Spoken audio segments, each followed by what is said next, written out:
In 2003, a 19-year-old college dropout walked into the offices of one of Silicon Valley's most prestigious venture capital firms and walked out with $6 million.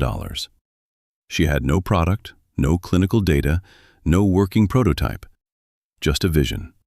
A voice deliberately pitched 2 octaves below its natural register, and a story so compelling that some of the smartest investors in the world chose to believe it rather than ask the obvious question, does this actually work?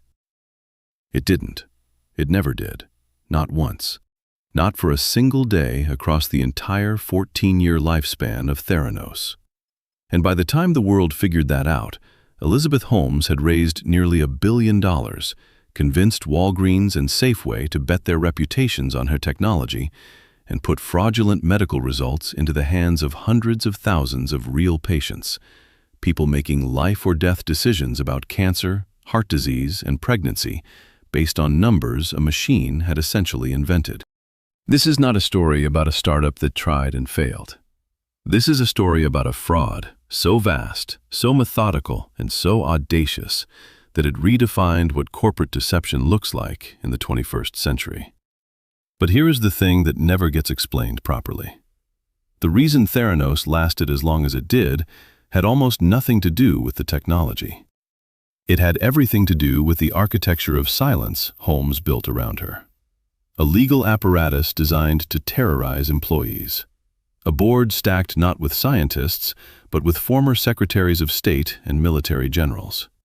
A culture of paranoia so extreme that engineers working 10 feet apart were forbidden from discussing their own projects. Theranos didn't fail because the science was hard. It failed because the science was fake. And for 14 years, an entire machine existed for one purpose: to make sure nobody found out. Elizabeth Holmes grew up in Washington, D.C., in a family with deep connections to government and business. Her great-great-grandfather had co-founded Fleischmann's Yeast. Her father, Christian Holmes, worked for Enron before the company collapsed, a detail that, in retrospect, carries a particular weight. From an early age, Elizabeth displayed an almost clinical obsession with success. She told her mother at age 9 that she wanted to be a billionaire. She later clarified she wanted to be a billionaire by creating something. What she couldn't tolerate even then was the idea of being ordinary. She enrolled at Stanford in 2002 to study chemical engineering.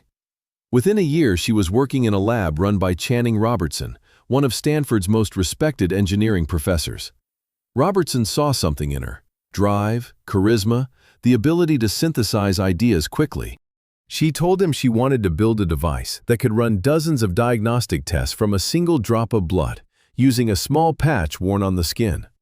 It would eliminate the need for venipuncture, the standard needle-in-the-arm blood draw that most people find uncomfortable. It would democratize medicine. It would be faster, cheaper, and more accessible than anything that existed. It was a genuinely beautiful idea. It was also, according to virtually every expert in the field of microfluidics and clinical diagnostics, essentially impossible with the technology available in 2003, or 2005, or 2010, or 2015. Blood is not a simple medium. The concentrations of most analytes in a fingertip sample are different from those in venous blood. Diluting that sample to run it through miniaturized cartridges introduces compounding errors. Running dozens of assays simultaneously from a single microdrop requires precision so extreme that even purpose-built university laboratories couldn't achieve it reliably. Holmes either didn't know this or decided it didn't matter. In the spring of 2004, she dropped out of Stanford, filed a patent for a transdermal drug delivery patch, incorporated Theranos, a portmanteau of therapy and diagnosis, and started raising money. The pitch was intoxicating.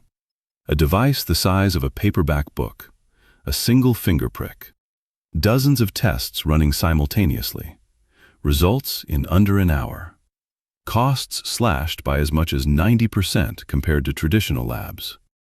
Holmes would stand in front of investors in her uniform, black turtleneck, no makeup, that unnervingly steady baritone, and speak with the kind of absolute conviction that makes people afraid to ask follow-up questions. She raised $6 million in 2004, then $9 million, then more.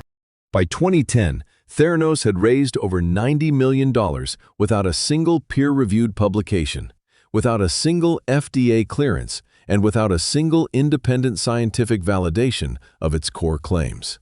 And here is where the story turns genuinely sinister. Inside the company, engineers knew. They had known for years. The device Holmes called the Edison, a sleek, white box roughly the size of a desktop computer, could not do what she said it could do. It couldn't run the volume of tests claimed. The results it produced were wildly inconsistent. Standard deviation errors that would fail any clinical quality control threshold were appearing constantly. One internal study found that the Edison's results correlated with conventional lab results only about 65% of the time on certain tests, a level of accuracy roughly equivalent to an informed guess. The engineers who raised these concerns didn't last long. Theranos had a legal team that operated less like a corporate counsel office and more like a private intelligence agency. Non-disclosure agreements were among the most aggressive ever written in Silicon Valley. Employees were threatened with seven-figure lawsuits if they breathed a word of what happened inside those walls to anyone, including family members. Holmes personally reviewed and approved these agreements. People who quit were followed up with threatening letters within days. At least one employee's apartment was surveilled. The message was clear, and it was delivered with surgical precision. Talk, and we will destroy you. This culture of terror was overseen in part by Ramesh Sunny Balwani, Holmes's romantic partner and the company's president and COO. Balwani was 13 years older than Holmes and had made a modest fortune during the dot-com boom. He had no background in medicine, no background in diagnostics, and no credentials in engineering. What he had was a ferocious temper and a management style that former employees have described, under oath, as psychologically abusive. He would berate employees in open offices. He tracked badge swipes to monitor when people arrived and left. He once told a group of engineers that they were not good enough and that their families should be ashamed of them. And yet, because Holmes protected him completely, he remained untouchable for over a decade. By 2013, Theranos had struck deals with two of the largest retail chains in America. Walgreens agreed to build Theranos wellness centers inside its stores. Safeway spent $400 million retrofitting its grocery stores to accommodate Theranos testing facilities. A staggering investment made entirely on the basis of demonstrations Holmes personally orchestrated. Demonstrations that, according to later testimony, involved running samples on conventional third-party laboratory machines while telling investors they were watching the Edison work. Safeway's CEO, Stephen Bird, later admitted he had never received independent scientific validation of the technology. He trusted Holmes. He trusted the board. He trusted the story. The board. This is perhaps the most extraordinary part of the entire architecture of deception.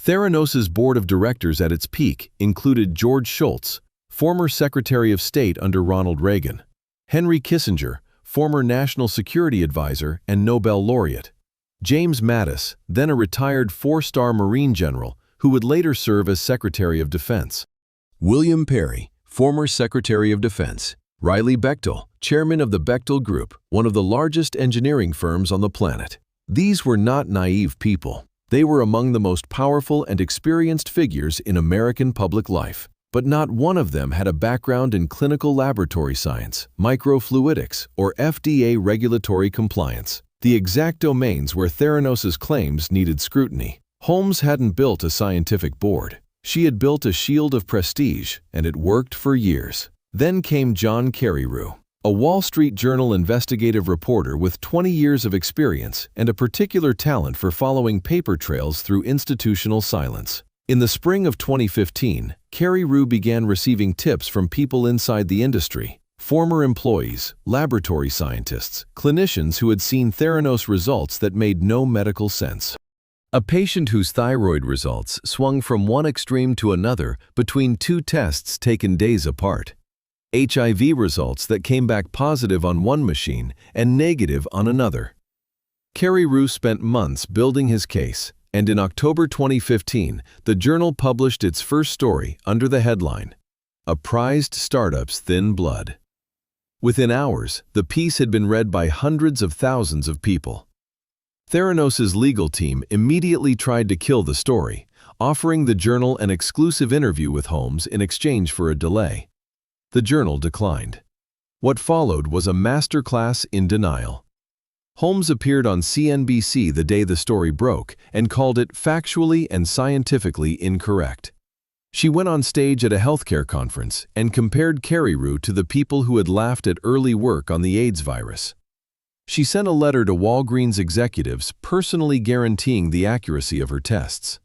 And for a few months, it worked. Walgreens stood by her. The board stood by her. Investors held their positions. Because the brand was so powerful, because the myth of Holmes as the female Steve Jobs had been so carefully constructed, because the alternative, that the whole thing was a lie, was simply too enormous to absorb all at once. But regulators don't respond to personal charisma. In the spring of 2016, the Centers for Medicare and Medicaid Services completed an inspection of Theranos' Newark, California laboratory and found conditions so deficient that the facility posed immediate jeopardy to patient health and safety. The CMS proposed revoking the lab's certification and banning Holmes from operating any clinical laboratory for 2 years. In the same month, the SEC and the Department of Justice opened formal investigations. Walgreens terminated its partnership and sued Theranos for $140 million. Safeway wrote off its entire $400 million investment. Partner Fund Management, one of the company's largest hedge fund investors, sued Holmes for $96 million, alleging securities fraud. In June 2018, Holmes and Balwani were indicted on 9 counts of wire fraud and 2 counts of conspiracy to commit wire fraud. The government alleged they had defrauded investors of more than $700 million and defrauded patients by providing inaccurate test results. They were tried separately. Balwani was convicted on all 12 counts in July 2022 and sentenced to nearly 13 years in federal prison. Holmes was convicted on 4 counts of investor fraud and sentenced to 11 years and 3 months. She reported to a federal prison in Bryan, Texas in May 2023. The numbers tell part of the story. At its peak valuation in 2014, Theranos was worth $9 billion. Elizabeth Holmes was worth an estimated $4.5 billion on paper, the youngest self-made female billionaire in American history, according to Forbes. By 2016, Forbes had revised that figure to 0. Nearly $1 billion in investor capital evaporated. Hundreds of thousands of patients received unreliable test results, some of which caused real psychological harm, some of which led to unnecessary follow-up procedures, and some of which, the full extent of which is still not publicly known, may have delayed or distorted critical medical treatment. But the number that stays with you isn't the valuation or the prison sentence. It's this one, 14. 14 years. For 14 years, inside a company funded by sophisticated investors, staffed by credentialed engineers, and certified by the state of California to process clinical laboratory work, a device that didn't function was presented as one that did. For 14 years, the machine of silence held. And it held not because the people involved were stupid. Many of them were extraordinarily intelligent. It held because in Silicon Valley, and perhaps in American corporate culture more broadly, the pressure to believe in a great story is almost always stronger than the pressure to verify it. That is the real autopsy finding. Not that Elizabeth Holmes was a sociopath, though the evidence suggests something close to that. Not that investors were naive, though they were reckless. The finding is structural.